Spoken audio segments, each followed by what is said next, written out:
Hey guys, what's going on? It's Matty Miller with ERA Heavener Realty, and today I have a very special guest, Mr. Jason Kelly, the owner of Kelly Inspections. We're going to bring him on and ask him a few questions about what he sees in the inspections in the real estate market here in North Florida.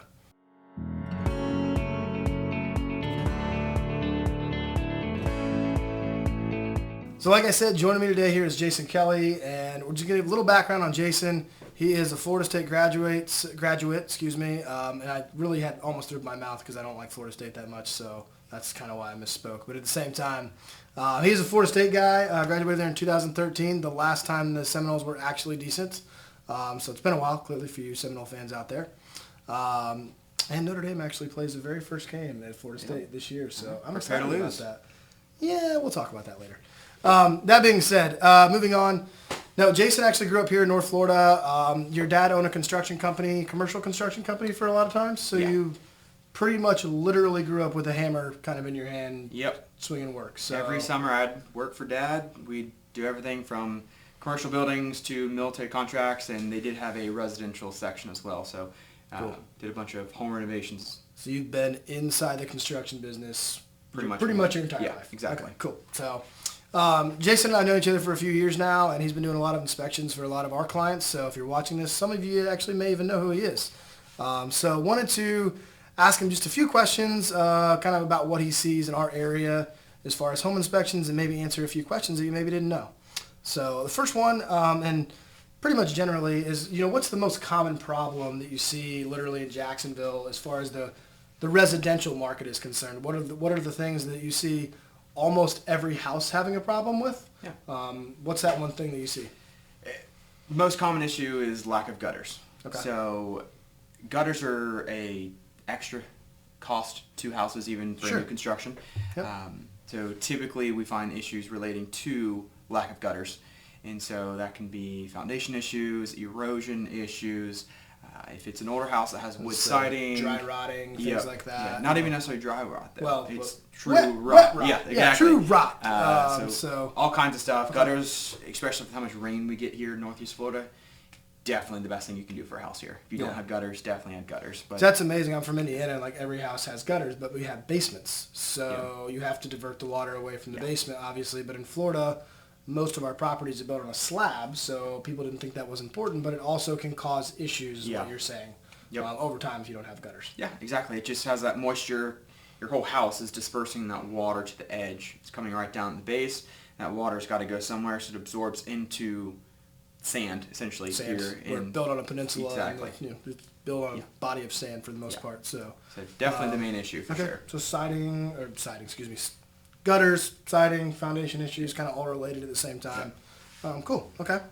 Well, I appreciate that. And then the other thing I was going to ask you, like, what are the other three areas that you would normally see that are like minor issues that people might flip out about a little bit? Because I think a lot of people, and correct me if I'm wrong here, Jason, but a lot of people see a report and they see like something marked red or something marked yellow. They're like, I can't buy this house. Well, that's not necessarily true, but it is your job to point those items out, correct? Yes. Okay. Sorry, continue. No, I was just going to ask you. Basically, like you have AC situations that are older. I was going to say elderly AC systems. That was very politically correct. AC systems all the way to electrical problems to plumbing. You see a lot of old water heaters, things like that. And now with insurance companies, that's a whole other subject. But we can get to that as well. So what are the other three common kind of things that you see that I think a lot of people probably overreact to that's maybe not a big deal? And the one that's coming to my mind is aluminum wiring. Yeah, so I definitely thought two electrical ones came to mind. So kind of to back up just a little bit, how I do my reporting, most home inspectors, similar ballpark. Some people do a little more extreme, some do a little less, just on how picky people are. Again, we all are the same as what we're supposed to call out. Typically red items, those major items that I call out are expensive items, safety items, or hey, insurance is going to have an issue with this. Sure. Not necessarily one of those, but all three of those can be factors in there. Could be the same thing. And anytime people see red, obviously they start freaking out. Red is scary, right? Yeah, Red's bad. exactly. Green's good. Red, not so good. Yeah. And I try to break it down with three different categories. Blue, maintenance items. Hey, you're a homeowner. You're going to be dealing with this. Orange is, hey, definitely want to fix this. Moving forward, it's like a checklist of items to do. And then obviously red are, like I said, those other items. And a lot of those items can be fixed, I assume. That's They're literally not what I like- was getting ready to say. So when it comes to houses, everything is doable to a point, and everything is repairable to a point. It just costs money. To answer your question in just a second, but take a little sidestep, people ask me, hey, can we do this in this house? Most likely yes is the answer. It's just how much you want to spend on the house. Correct. So there's 3 other kind of items that people start really freaking out over. 2 with electrical. 1 is aluminum wiring, which insurance doesn't like. And that is for a reason, but there is a remedy to that, and it's not really that expensive to remedy. The other is an electric. Collect with aluminum wiring. Like Yeah. at one point, the reason why we find that a lot in our area is because that was code at one Yep. point in time, but Yep. there's a lot of houses that are built in the 50s and 60s and even early 70s. So aluminum was real popular in the 70s. 70, okay. You're So thinking I'm more of thinking the cloth wire. Cloth wire, yes. Cloth and copper wire, yeah, stuff like that. So, and that's why I have a home inspector, because I don't know the dates. So that's kind of the reason why he's here. So yeah, those issues at the same time. So Yeah, 2 electrical exactly. issues. Yeah. So the other electrical is the brand of electric panels. Okay. So main one that insurance doesn't like is Federal Pacific. A newer one is Challenger. It's a panel that a lot of insurance companies are not starting to cover. And so people see that and they freak out and say, well, I'm not going to get coverage. I can't buy the house. I can't move forward. It is about a $1,500, $2,000 fix. Again, it's a couple $1,000s, but it definitely is remedied for sure. Okay. And why is the insurance companies don't like that? Is it I believe I know the answer, but I'd like you to say it because I could misspeak. Good question. So different brands have different reasonings. Essentially, it's the breakers overheat, cause fires, or they don't secure properly and they can overheat, cause fires. Some of them don't trip properly, so it can cause too much overcurrent where they're supposed to trip to turn off to protect it. So there's different factors. Just It's pretty simple.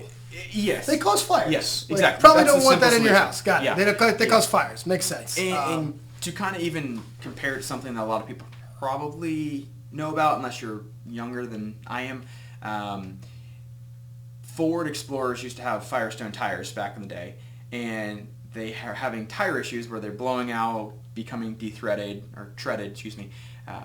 And so basically Ford recalled all of them to replace all of the Firestone tires, even though there's only a certain couple models that were having issues. They said, nope, if it has Firestone tires, we're going to replace all of it. We're done. Yes. So again, it's the same thing. If you see that brand, essentially insurance saying, nope, don't care if it's been there for 100 years. The breaker may not actually have any issues, but we're not Yeah, messing with it, exactly. essentially. So, Okay. brands, and then really the other third item, probably that I sometimes put in red, is some roof issues. Sure. We live in Florida. There's a lot of wind, rain, hail, trees, Tornadoes. and so Just had one. Just like new. Just had one Yeah. literally go like a half mile right that way like last week. So Yeah. I have those too. So again, wind. And so shingles, if they're not sealed down all the way, they'll actually lift up. They can get ripped off because they are breakable. They can bend. Yeah, They can exactly. do a lot of stuff like that. And so anytime there's a roof issue, depending on the severity of it, I will put it in red, even though it can be an easy fix. Sure. When I do a insurance report, which is called a 4-point, we'll probably talk about that later, but I will put in the bottom, roof can be easily repaired. It's just I put it in red because it is a big item. If your roof leaks, you're going to have some major issues on the inside. Correct. And we don't want water inside of moisture inside the houses. We just strictly don't want. So, for obvious reasons. So, the other question that I had was, I have a lot of buyers that come and they want to get wind mitigations is a big thing, and obviously 4 points as well, which we'll get to that. But my other question to you was, a lot of people ask me, or I've had other home inspectors that I've worked with in the past that, the way they explain things to people when they do it, like, what is your role as a home inspector, that legally what you can tell them, what you can't tell them, are you allowed to speculate on things? What legally are you allowed to tell them, and what are you not allowed to tell them? Yeah. What's your rule? Yeah. So when something goes wrong in a house, and then 6 months later somebody goes, well, we had a home inspection, and a pipe burst inside of a wall or something like that. Yeah. That's not your responsibility because you can't tear apart every wall and look at every Exactly. pipe, obviously. So that's So- kind of my question. I kind of unpack the question a little bit. Home inspectors essentially are your first line of defense when it comes to buying a house. We are a visual-only inspection, so that it is exactly what it sounds like. When we're there, we can't see behind walls, we can't see above the ceiling unless we can get in the attic. If there's a crawl space, we can get under the house. So there are different factors of the house that we can view. You can get to most things, yes, but not everything. Exactly. Yeah. And so, we look at everything in the house that we can see. If there's a deficiency, we report it. Legally reporting, we can't speculate, hey, I believe there's this hidden behind the wall and you need whatever. If we have some type of evidence to prove that, we can. I use moisture leak exactly. or something like that. You can say, hey, Yep. there might be something going on here. And that's there why we also have might tools. not be, but hey, we got Yep. some moisture here on this windowsill. You may want to consult a professional to go ahead and look at that. And more than likely in that situation, if you have that, it's probably your window seal's broken, so it's probably nothing wrong. So you're probably just going to replace a window or whatever. Yeah. So again, there's tools to help. And I only know walls. that because he's taught me that. So that's There anyway. you go. So we use moisture meters, infrared cameras, different tools to see behind walls to a degree. Typically, it's lack of insulation, moisture intrusion, that kind of stuff. Kind of the example you said.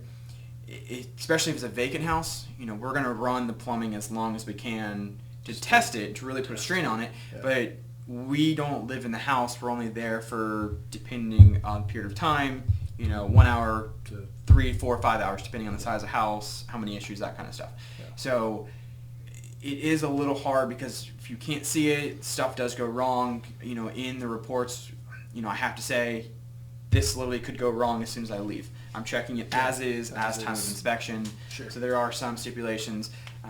But like I said, first line defense, to kind of explain that a little more, is when I'm there, if I see something wrong with, as an example from this morning, I was at a house and they took out a load-bearing wall and they didn't do a proper beam, so started having some sagging, some cracking, floor sloping, multiple issues. I'm not a structural engineer, so I can't say beam is insufficient, so whatever. It's, hey, you're having some issues here. You want to get a structural engineer here to verify issues and how to remedy it. Sure. So it's really, hey, I can tell you basically what's wrong, but you need a professional in the specific field to further evaluate. It's the terminology that I pick. So you're going to set somebody off into setting them in another, Yeah. Could you answer that question most of the time? In other words, from experience, do you know what you're looking at? Yes. But legally, yes, exactly. So there are limitations to what I can say. It's kind of like an off-the-record thing. If I had a question for you, I could just kind of ask you your opinion. Just saying. We don't want to put him in that position, so we'll just let him do his job. The last two questions that I really had for you, and one that comes up quite a bit for a lot of clients, is what's the significance of a 4-point inspection? Why do we need to have it? What benefits does it give our clients? For them, obviously, insurance stuff, we'll get into that. And also, at the same point, the wind mitigation as well. So I guess start with wind mitigation, and then you can go to 4-point. So wind mitigation is very layman terms, is how well the house will hold up in the wind.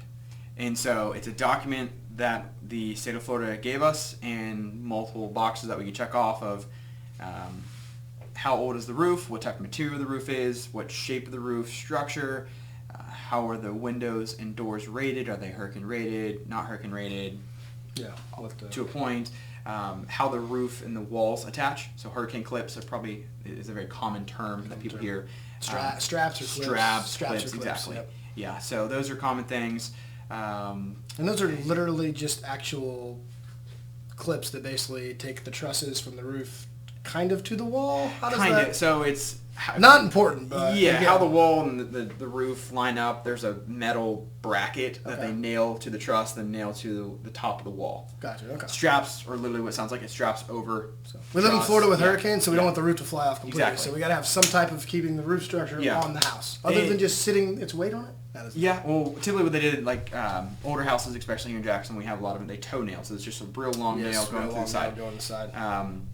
So that's the weakest one. So essentially, it's a bunch of categories that have subcategories in it, and depending on every single one, has a potential to give you a discount on your insurance. I don't even want to see houses that were built in the 1900s and what they were built with. I mean, they're solid though. Yeah. I'm sure. Because a lot of them are brick or whatnot. Brick and heavier building materials. Well, old growth pine.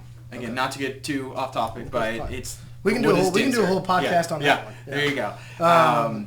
But to answer the next one, 4-point. Yep. So most insurances will require a 4-point. Correct. I'm hearing a lot more insurances requiring a wind mitigation as well. Typically it was optional. Hey, if you do a wind mitigation, you pay for it. You can get a discount on your insurance. Most clients are now getting told, no, we're requiring a wind mitigation. It's just, with how insurance is right now, it's requiring it's a whole other podcast. If you want to talk about that, we can get there. That's a rabbit hole. Yes, exactly. 4-point, essentially, what it sounds like, the 4 main points of the house. It's the roof, the electrical, the plumbing, and the HVAC. And so some home inspectors don't include one with their inspection. Sometimes they'll charge. Almost every buyer, except some cash deals, don't need one. Don't need it. Sure. But pretty much everyone else does. I would think if I was going to buy a house, I'd probably want it. Yeah. I mean, could be wrong. It's really, essentially, if you're paying for a full inspection, obviously we're checking those 4 main points as well as everything else. Sure. And so it's just it's like a condensed version of a full inspection. It's very limited. Okay. But it's just really hitting those four items. Yeah. So, so we literally look at age and condition of the roof, age and condition of the HVAC, age and condition of electrical with any deficiencies. They specifically ask for like aluminum wiring, cloth wiring, knob and tube, some other stuff. Sure. And then, did I say HVAC already? Yes. HVAC. Plumbing. So it's type of plumbing, age of water heater. Type of piping that's in the house. Yeah, type of plumbing. Yeah, exactly. So is it copper, polyvinyl, CPVC? Yes, exactly. Okay. So it's essentially what insurance will base their policy off of for the house. Sure. They don't need to know that your one receptacle in the guest bedroom is loose or light switch isn't working, a bulb is out. They don't care. I have heard stories of clients accidentally giving their insurance company the full report, and basically the insurance agent saying, yeah, we're not going to cover you because everything on this report has to be fixed before we can. Sounds like an oopsie moment. Yeah. So not every insurance is the same, obviously. It's just they are getting more strict for various reasons. But yes, a 4-point is essentially the document that insurance requires to give you a policy. Got it. Okay. Yeah. Well, that actually kind of leads me to my next thing. So with all those, I really wanted to know what your cost was, including your wind minute, your 4-point, and obviously your main home inspection. Yeah. You include obviously the 4-point in your normal inspection just for your clients because that's just a nice thing to do, I guess. So what is your total cost, I guess, including all that stuff? So So I include a 4-point because I use a newer software. It's been around for a couple years, but it is a little bit newer. It's very streamlined. It takes me about 5 minutes to do a 4-point once I've already done the full inspection. So it's no reason I'm not going to charge for it. Some inspectors do because it takes your time. I understand. It's just, for me, I don't need to. So I base my pricing off the square footage. Okay. Base pricing with the wind mitigation is 2,000 square foot house. And so 2,000 and under is kind of my threshold. So anything under 2,000 or at 2,000, I charge $300 and I charge $50 for a wind mitigation. Okay. So $350. That's, like I said, everything under 2,000 square feet, and essentially every 1,000 square feet increments, I charge an extra $50. Okay. Because obviously you got to cover more rooms. Exactly. It's time, everything.